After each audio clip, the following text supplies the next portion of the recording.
Alright, let's talk about this one, the Samsung Galaxy A36. When I first got my hands on it, I was expecting a minor refresh of the A35, and honestly, that's mostly what it is, which isn't necessarily a bad thing. But the more I've used it, the more I've realized that this is probably Samsung's most balanced mid-range or possibly budget device this whole year. It doesn't try to be flashy, it just quietly gets the job done, and in a lot of areas, it exceeded my expectations. As always, I purchased this device with my own money, and these are my honest thoughts. Is it worth your money in 2025? Let's get things started with the design. At a glance, the Galaxy A36 doesn't stray far from Samsung's design language. You're looking at a flat slab design with Gorilla Glass Victus Plus on the front and back, sandwiched between a matte plastic frame. The phone is thin at just 7.4 millimeters and weighs only 195 grams, and it feels super premium in the hands.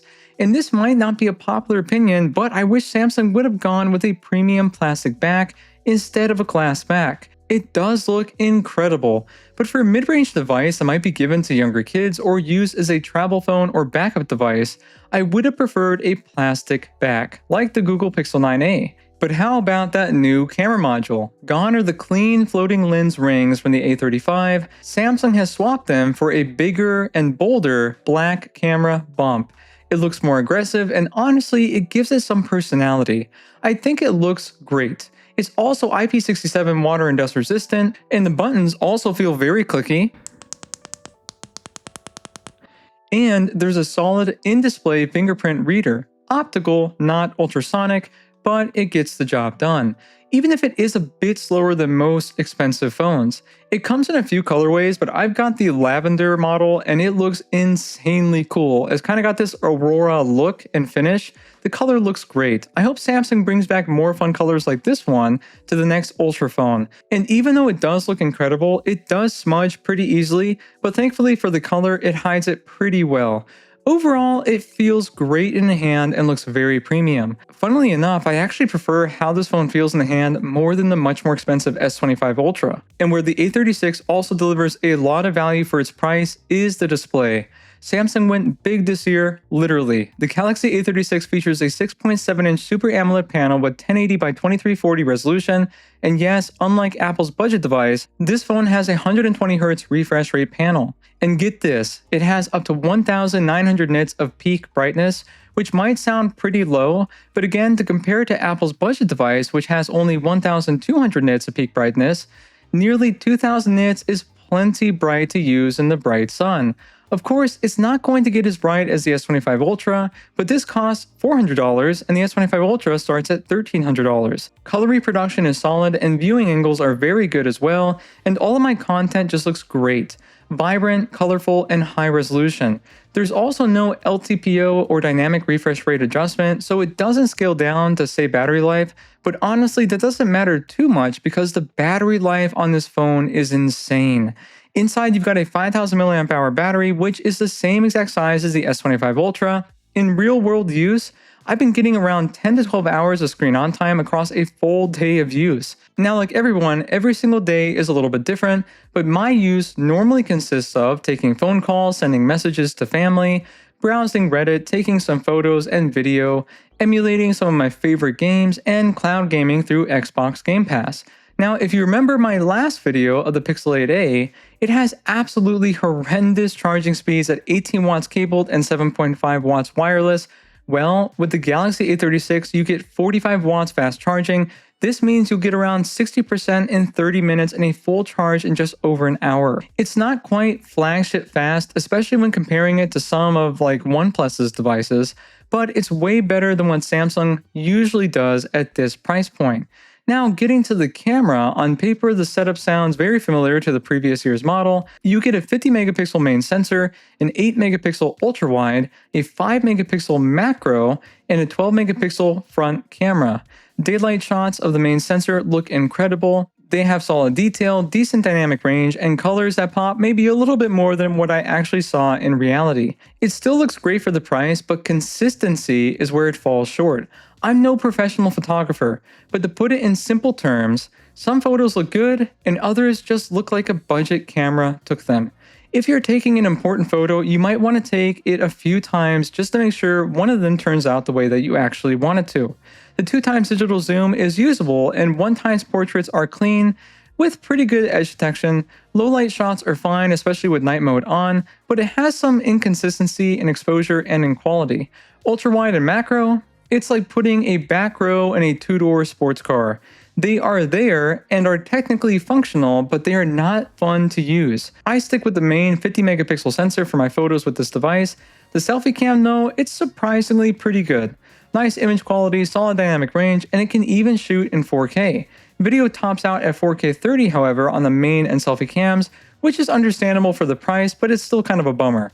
Samsung does a good job with stabilization however. The ultra-wide is stuck shooting at 1080p, which is another reason I don't even bother using the ultra-wide on this device.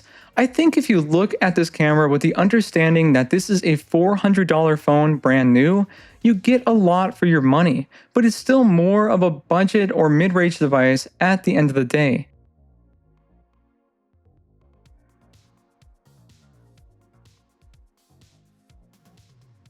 If you want a great camera and a budget-friendly device, check out the Pixel 9a. I will be doing a 1-month update review pretty soon on that phone, so subscribe for more.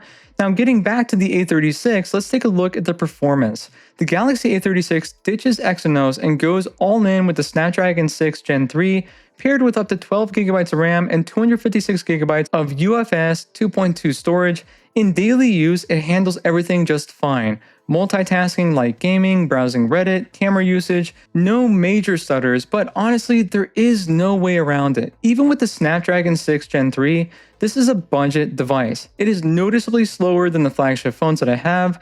I suspect it has something to do with the storage speeds, but it does feel sluggish. And also, if you push heavier games or demanding tasks, you'll notice the limits. If you want to buy this device, make sure you're okay with all these things. There are some people who don't care about having the fastest device.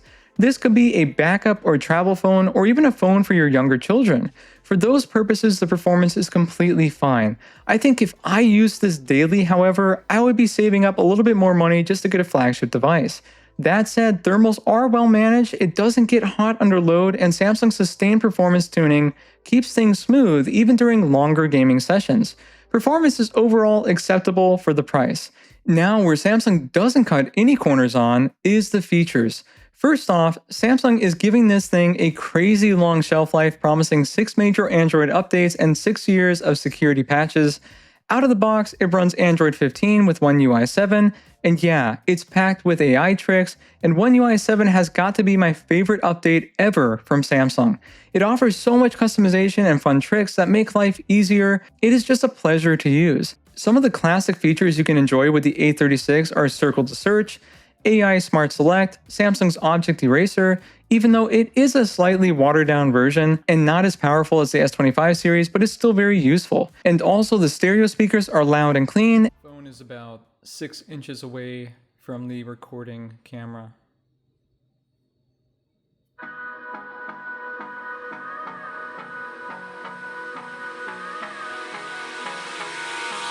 Hold me close till I get up. Time is barely on our side. I don't wanna waste what's left.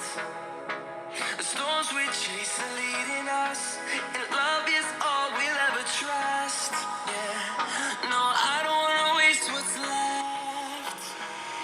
And on we'll go, through the wastelands, through the highways, till my shadow turns to sun rays. And on we'll go, through the wastelands, through the highways. And on we'll go.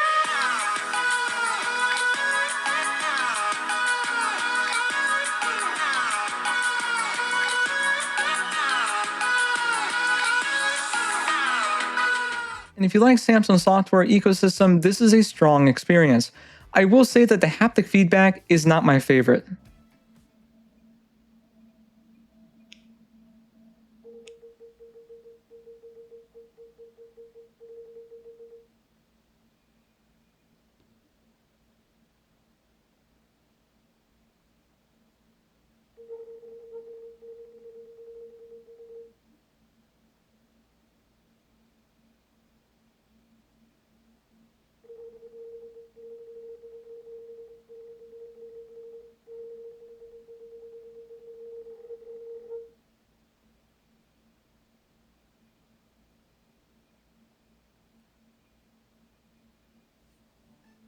One big downside, however, is that Samsung has removed expandable storage from the A36, so no micro SD card slot. So if that is something that's important to you, this is not the phone for you. But with all that said, here's the bottom line. The Galaxy A36 doesn't reinvent the mid-range or look to reinvent the budget devices either, but it refines it. You get a bright 120Hz AMOLED screen, a more premium design, better charging, and rock-solid software support. The camera system is pretty decent, not groundbreaking however, and the performance is good enough for most users, but definitely a bit sluggish if you are used to flagship devices.